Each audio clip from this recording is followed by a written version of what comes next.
One generation. That was all it took for God's nation to come apart. Granted, it had a rough start with Saul, but David came along and it was a bright, shining example that stands through the whole Bible of what it was supposed to be. And then in one generation, it had come completely apart. Listen how it happened.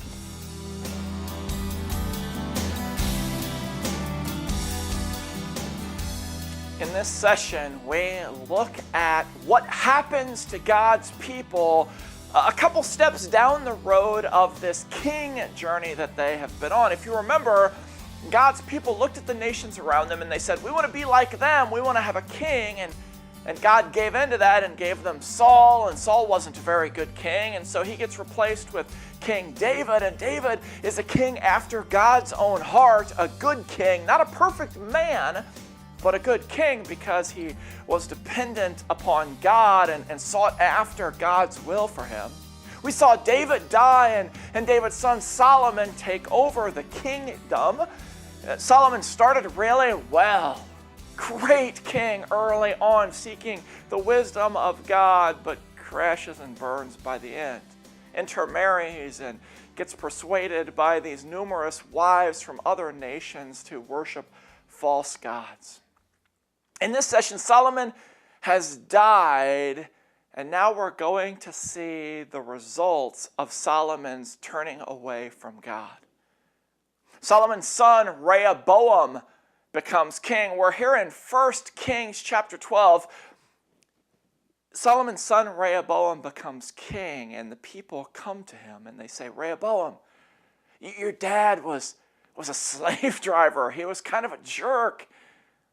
Rehoboam, if you will just treat us fairly, we will worship you and serve you, and we'll do what you want, and we'll be good subjects. And Rehoboam says, all right, go away and let me think about this. And then he goes to the old men of Israel and he says, help me, elders, help me think through this. And they say, man, you should be a good king. You should promise them that you'll be less intense than your dad.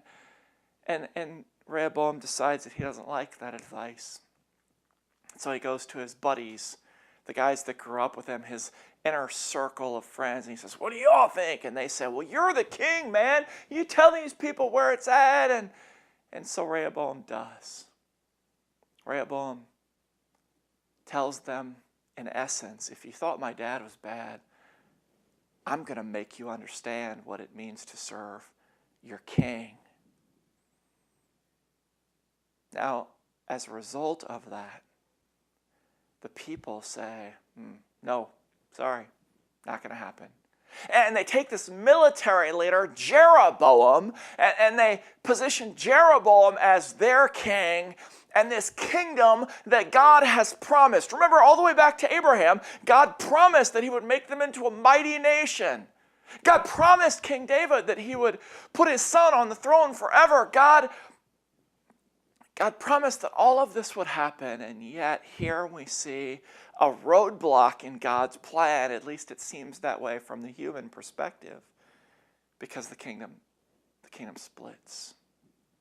Rehoboam becomes king of the southern kingdom, the kingdom of Judah, and Jeroboam becomes king of the northern kingdom of Israel. Samaria is the capital of the northern kingdom, and Jerusalem is the capital of the southern kingdom.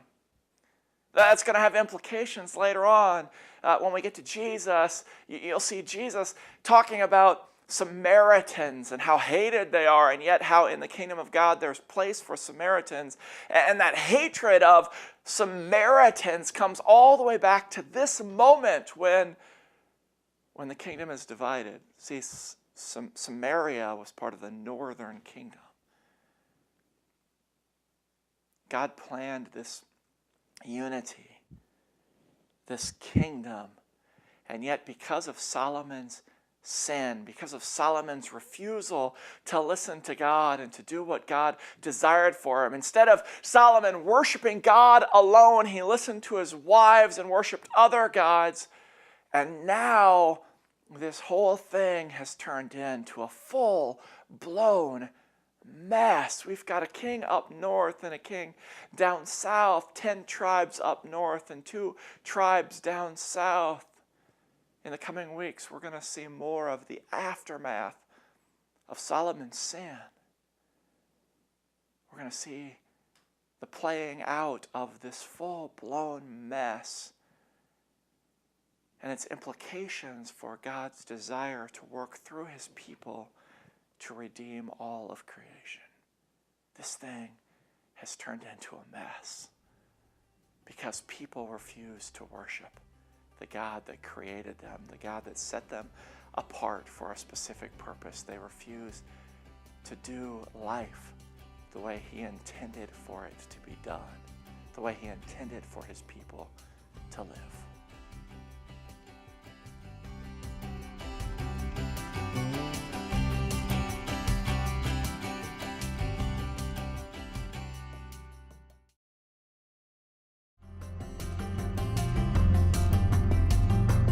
We're looking at 2 different kings today.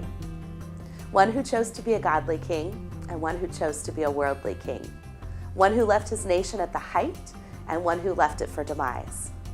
We're going to look at our families. Which path are you on? Are you on one that seeks God or are you on one that seeks the world? We hope that you enjoy your time today and we hope that you learn a lot.